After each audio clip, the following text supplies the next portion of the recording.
Değerli izleyicilerim ve takipçilerim, Alevle Mutfak Aşkına kanalıma ve mutfağıma hoş geldiniz.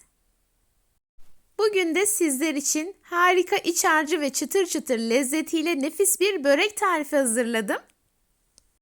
Bu böreği yiyen herkes el açması zannediyor. Sizleri daha fazla bekletmeden hemen tarifime geçiyorum. Hepinize iyi seyirler. Böreğimin ilk olarak iç harcını hazırlıyorum. Bunun için tencereye 1 su bardağı yeşil mercimeği alıyorum. Üzerine 1 litre kadar soğuk su ekleyerek tencerenin kapağını kapatıyorum ve yüksek ateşte kaynamaya bırakıyorum. Bu arada tarifimde kullandığım su bardağı ölçüsü 250 mililitre. Suyun tamamını ekledikten sonra güzelce karıştırıyorum. Tencerenin kapağını kapatarak mercimekleri kaynamaya bırakıyorum.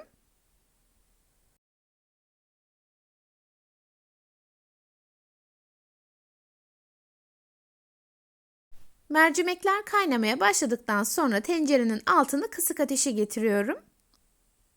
Ve de mercimekler iyice pişene kadar kaynatmaya devam ediyorum.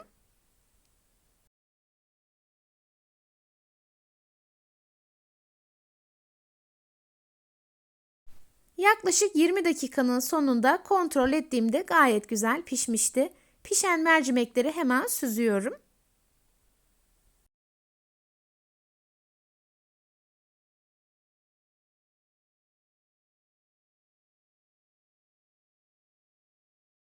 Diğer bir taraftan da ayrı bir tavaya yarım çay bardağı sıvı yağ alıyorum. Tarifimde kullandığım çay bardağı ölçüsü 125 mililitre. Daha sonra içerisine robottan geçirdiğim 1 adet kuru soğan ekliyorum. Soğanın tamamını ekledikten sonra orta ateşte arada bir karıştırarak soğanlarımı kavuruyorum.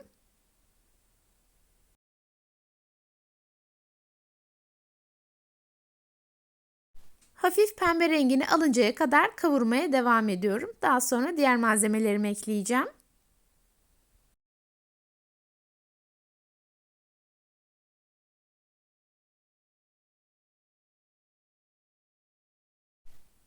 Soğanlar hafif pembeleştiği zaman içerisine 1 tatlı kaşığı domates salçası ekliyorum ve salçayı kavurmaya devam ediyorum.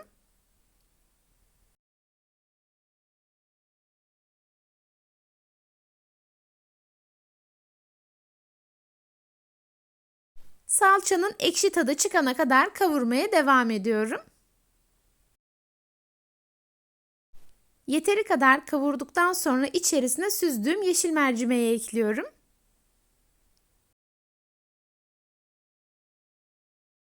Mercimeğin tamamını ekledikten sonra tuzu ve baharatları ekliyoruz. İlk olarak 1 çay kaşığı tuz, 1 çay kaşığı pul biber, 1 çay kaşığı karabiber ve 1 çay kaşığı kırmızı toz biber ekliyorum. Tabii ki sizler baharat miktarını kendi damak zevkinize göre ayarlayabilirsiniz. Böreğimin iç harcı için gerekli tüm malzemeleri tavaya aldım ve güzelce karıştırarak kavurmaya devam ediyorum. Homojen bir karışım elde edinceye kadar kavurmamız yeterli olacak. Çünkü mercimeklerimiz zaten pişti. İç harcımı güzelce kavurdum ve artık hazır. Soğuması için ayrı bir tabağa alıyorum. Yufkaların ara katlarını yağlamak için 125 gram tereyağı kullanıyorum. Eriterek hazırladım. İçerisine yarım çay bardağı da sıvı yağ ekliyorum. Tarifimde kullandığım çay bardağı ölçüsü 125 mililitre. Güzelce karıştırdıktan sonra artık tüm malzemelerimizi buluşturma zamanı. Tarifim için toplamda 4 adet günlük taze yufka kullandım. İlk olarak bu 4 adet yufkayı üst üste koyuyorum. Daha sonra kesme işlemine geçeceğim. Bu arada tarifimde kullandığım tüm malzemeleri videonun altındaki açıklama kısmına ölçüyle birlikte ekliyor olacağım. Oradan da bakıp faydalanabilirsiniz.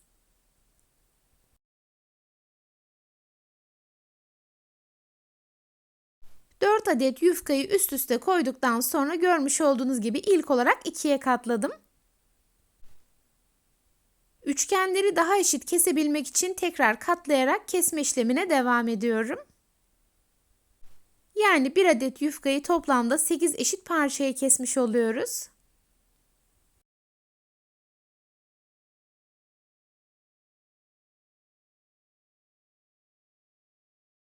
Yufkalarımın tamamını keserek hazırladım. Şimdi bir adet kestiğim yufkayı tezgahıma alıyorum. Hazırladığım tereyağlı sıvı yağ karışım ile yufkanın her yerini ince bir tabaka halinde güzelce yağlıyorum.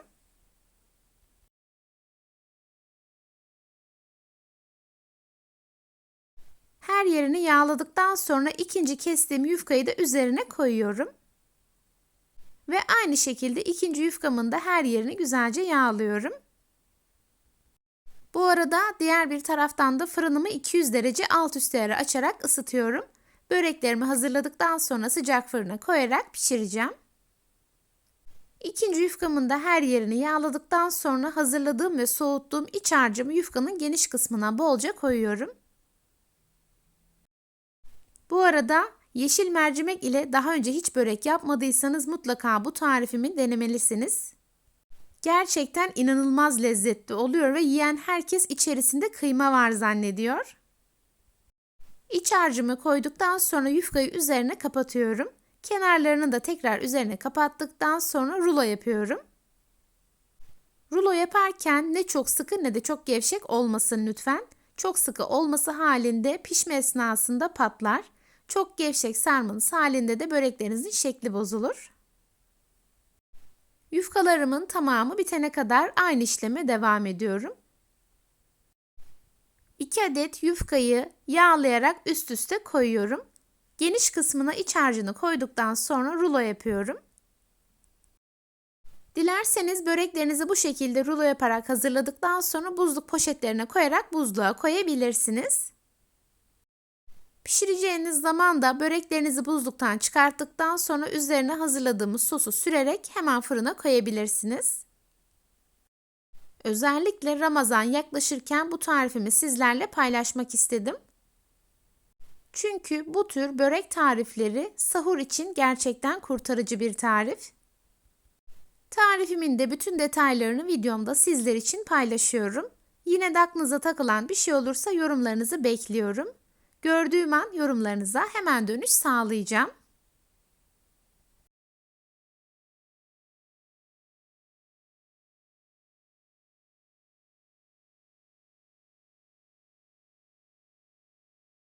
Böreklerimin tamamını hazırladım ve şimdi fırın kağıdı serdiğim tepsiye aralıklı şekilde diziyorum. Daha sonra üzerine sürmek için harika bir sos hazırlayacağız. Bu sos sayesinde böreklerimiz nar gibi kızaracak. Böreklerimin tamamını tepsiye dizdim. Üzeri için 1 adet yumurta sarısı, 1 tatlı kaşığı yoğurt ve 1 yemek kaşığı zeytinyağı kullanıyorum. Tüm bu malzemeleri güzelce karıştırdıktan sonra fırça yardımıyla böreklerin üzerine sürüyorum.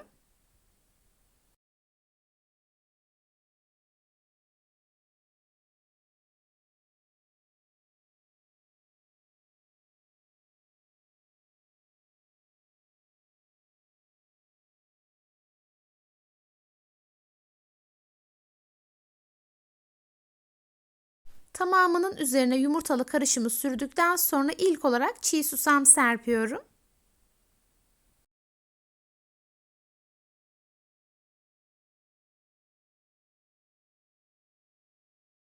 Daha sonra her birinin ortasına az miktarda çörek otu koyuyorum.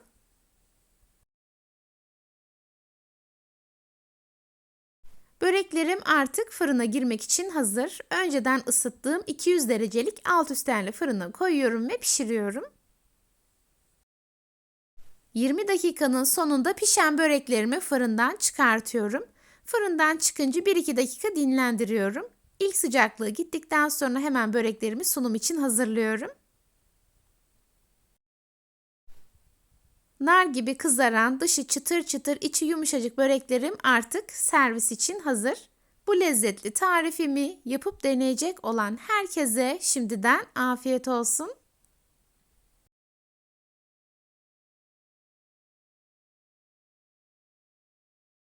Sizler bu lezzetli tarifimin son halini izlerken ben de sizlere veda etmiş olayım. Bugün yine çok güzel bir tarifimin sonuna geldim. Beni izlediğiniz için hepinize çok teşekkür ederim. Videomu beğendiyseniz beğenmeyi, hala kanalıma abone değilseniz bana destek olmak için abone olmayı ve yeni videolarımdan anında haberdar olmak için bildirim zilini açmayı unutmayın lütfen.